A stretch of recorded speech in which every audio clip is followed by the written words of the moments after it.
वहीं जयपुर के पालड़ी मीणा गांव में रविवार रात जो कुछ हुआ उसने सबको हिलाकर रख दिया। अनस नाम के एक युवक ने विपिन की निर्मम हत्या कर दी और ऐसे में बड़े सवाल उठ रहे हैं कि आखिर हत्या की क्या वजह है। इस रिपोर्ट में हत्या की पूरी इनसाइड स्टोरी देखिए।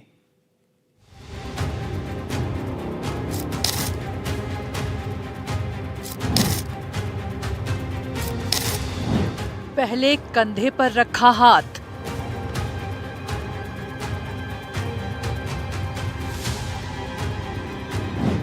फिर किया जानलेवा वार।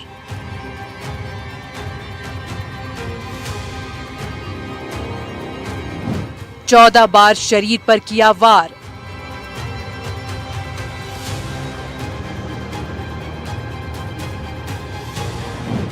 पुरानी रंजिश या खूनी साजिश। चंद सेकंड पहले जो शख्स कंधे पर हाथ रखकर विपिन को ले गया था वो ऐसा हैवान बन जाता है कि एक बार नहीं, दो बार नहीं, बल्कि बार बार लगातार 14 बार चाकू से गोद कर उसे मौत की नींद सुला देता है। आखिर माजरा है क्या? क्यों अनस ने विपिन को मौत के घाट उतारा? सबका यही सवाल है, तो इसका जवाब इनकी जुबानी सुन लीजिए। दोनों ही गलत नहीं थे, ना तो हमें गलत कभी इसने बोला ना कभी हमें गलत उसने बोला। इन लोगों की लड़ाई वड़ाई होती थी, जो भी होती थी। किस बात को होती थी? क्योंकि देखो वो उस जगह पे रहता है, ये विपिन यहाँ रहता है। ये दोस्ती यारी की वजह से हो जाती थी इन लोगों की, और कोई मैटर नहीं था। बात ऐसी दोस्ती यारी नहीं हो सकती कि भाई क्योंकि किसी की हत्या कर दी जाए और वो भी एक के बाद एक 10 या फिर 10 से अधिक चाकू। बिपिन और भी गोविंदपुरा रहते थे, हम भी वहीं रहते थे। जब वहाँ की मुआना मंडी की बस्ती खाली कराई तो वो हम एक ही साथ आए हैं। अच्छा। एक ही दिन बिपिन और हम साथ से ही रहते हैं हम तो शुरू से। कैसा लड़का था विपिन? अगर हमारे लिए तो अच्छा था, क्योंकि अगर किसी व्यक्ति को आप 10-12 साल से जानते हो। हम छोटे छोटे थे, इतने से थे बिपिन अमन और इतने से थे हम आए थे जब। अच्छा। हमारे सामने बड़ा हुआ है वो, तो हमसे तो आज दिन तक उसने तू भी नहीं की, ना कभी गंदा शब्द हमारे सामने, हमारे बच्चों की तरह रहता था वो। हमसे कभी भी गलत शब्द नहीं बोला, न उसके पापा ने बोला ना उसकी मम्मी ने बोला। उनके पापा मम्मी कुछ भी हमारे आदमी से बोलती थी, ना सिर्फ हमारे तार छूट गए, बच्चे छोटे थे तो हम हमारे आदमी सब उनके काम करते थे। आंटी जी ले तुम्हारे टीवी का तार छूट गया, लाइट लगाए, ले वो करे, हर काम करते थे, कभी मना नहीं करते थे आंटी जी क्या कह रहे क्या नहीं। दबी जुबान में ही सही, लेकिन विपिन हत्याकांड की असल वजह सुन लिया आपने। दरअसल जयपुर आगरा रोड पर पालड़ी मीणा में युवक विपिन की जघन्य हत्या कर दी गई। विपिन को बेरहमी से मारा गया और आरोपी खुलेआम सोशल मीडिया पर पोस्ट डालता रहा। कन्हैयालाल हत्याकांड की तर्ज पर आरोपी ने हत्या करने के बाद कबूलनामे का पोस्ट डाला, लेकिन अभी भी सबसे बड़ा सवाल यही बना रहा कि आखिर ऐसा क्या हुआ जिससे अनस ने 14 बार चाकुओं से गोद कर विपिन की हत्या कर दी। जिसकी असलियत जानने एनडीटीवी की टीम मीना पालड़ी पहुंची, जहां पड़ोसी शुरू में कुछ भी कहने से बचते दिखाई दिए, लेकिन बाद में कुछ लोगों ने कैमरे पर आकर पूरी कहानी बताई। विपिन का ये रोल था कि उनमें आपस में खुंदस होने के बाद में उस लड़कों विपिन जो है लड़के ने उनमें आपस में जो है मार पिटाई हुई है और उनके उस लड़के को जो है उसके बाल वाल कटवाए थे, मुंडन किया था। किसने कटवाया? ये तो बस्ती ने कटवाए होंगे, एक साथ में नहीं, पुलिस ने नहीं किया ये काम, ये तो बस्ती वालों ने किया था। तो उस बात पे उसको जो है माला डाल करके जूते चप्पलों की और नंगा करके इस बस्ती में भी उसको घुमाया है। उसकी बहन के यहाँ से उस लड़के को उठा ले गया है कि चल थोड़ा काम है तुझसे, तो वो लेके चला गया, सीधे सीधे चला गया। ये 9:15 बजे की बात थी। तो उस टाइम जो है उस लड़के को जब गले में हाथ डाल के ले गया तो उसको 10-15 बार चाकुओं से वार किया है। परिवार की व्यथा तो सुन लिया आपने, लेकिन विपिन की हत्या की पटकथा 2 साल पहले लिखी जा चुकी थी और अनस लगातार उसे रास्ते से हटाने का मौका ढूंढ रहा था। इसकी 5 बड़ी वजहें ये थी।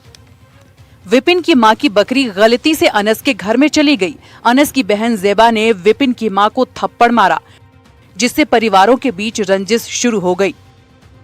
अनस विपिन की बहन के घर के ऊपर बने जेडीए क्वार्टर में एक महिला मित्र को लेकर आया। विपिन ने इसका विरोध किया। 1 साल पहले कॉलोनी में दंगा भड़काने के आरोप में अनस को जूतों की माला पहनाकर परेड कराई गई। अनस ने इसका जिम्मेदार विपिन को माना। विपिन 15 साल से जिस किराना स्टोर पर काम करता था, वहां अनस ने एक बार मारपीट की। विपिन ने इसका विरोध किया। अनस कॉलोनी की महिलाओं से छेड़छाड़ करता था। विपिन इसका विरोध करता था। जन्माष्टमी पर विवाद हुआ और कॉलोनी में कर्फ्यू लग गया। अनस खान लगातार ऐसे आपराधिक प्रकरण दोहराता रहा। पुलिस रिकॉर्ड में अनस खान एक हिस्ट्री शीटर बन गया था। उसके खिलाफ पहले से कई मामले दर्ज हैं, जिससे मोहल्ले में उसका इतना खौफ था कि कोई खुलकर उसके खिलाफ बोलने को तैयार नहीं होता।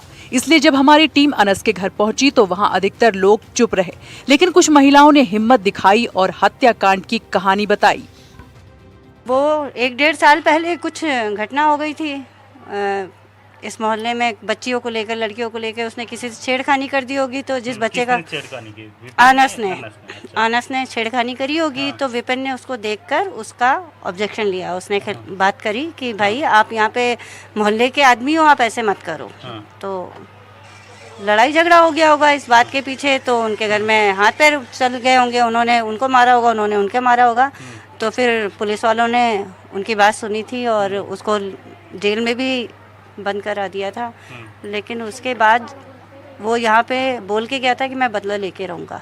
1 साल यहाँ पे रहा है। उसके बाद जब अभी 2-3 महीना पहले गया है तो वो बोल के गया मतलब बदला लेके रहूँगा, और उसने बदला ले लिया। और उसी के चलते उसने ये जी। फिलहाल लोगों के विरोध और बवाल के बाद पुलिस नींद से जागी और अनस को सलाखों के पीछे भेज दिया। लेकिन विपिन हत्याकांड बड़े सवाल खड़े करता है पुलिस या सिस्टम पर, जो अनस जैसे अपराधियों को पनपने देता। यहाँ पर रहती है और यहाँ पर विपिन का जो है रेगुलर आना जाना रहता था। और उसके चलते जब रविवार की देर शाम जब वो खाना खाकर यहाँ पर अपनी सिस्टर के यहाँ पर आ रहा था, उसी दरमियान जो है अनस नाम के शख्स ने जो है विपिन को यहाँ पर ले जाकर जो है उसकी चाकुओं से गोद कर हत्या कर दी।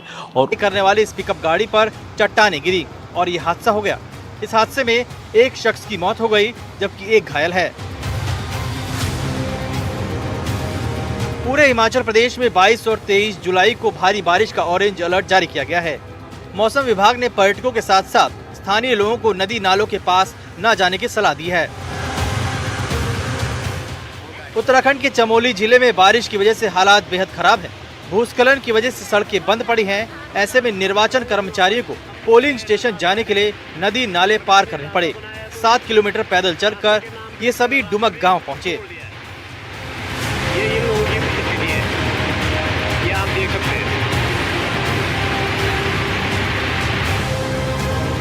अब तस्वीरें ओडिशा के मलकानगिरी जिले की। यहाँ जोरदार बारिश से हालात इतने बिगड़ गए हैं कि पूरा अस्पताल ही पानी में डूब गया। मरीजों की जान पर बनाई। पूरे अस्पताल में घुटनों तक पानी है।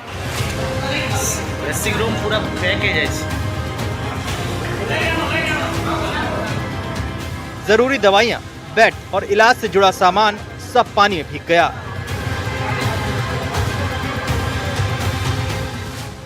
कुछ इसी तरह का हाल आपको राजस्थान के भरतपुर में भी दिखेगा। यहाँ अस्पताल के चारों तरफ बारिश का पानी भरा है। छत से वार्डों में पानी टपक रहा है। अस्पताल की पुरानी बिल्डिंग खंडहर हो चुकी है। नई बिल्डिंग की छत भी टपक रही है। ऐसे में यहाँ आने वाले मरीजों में भी डर बना हुआ है कि कहीं इस अस्पताल की इमारत ढह न जाए।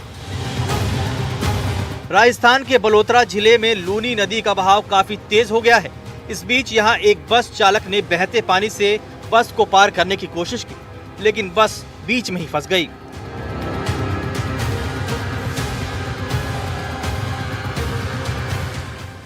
बाद में बस को क्रेन की मदद से बाहर निकाला गया। पहाड़ों से लेकर मैदानी इलाकों तक फिलहाल कुदरत का कहर देखने को मिल रहा है और अगले कुछ दिनों तक इसी तरह के आसार रहने वाले हैं। Bureau report, NDTV India. और फिलहाल मेरे साथ इस बुलेटिन में इतना ही। आप देखते रहिए एनडीटीवी राजस्थान। नमस्कार।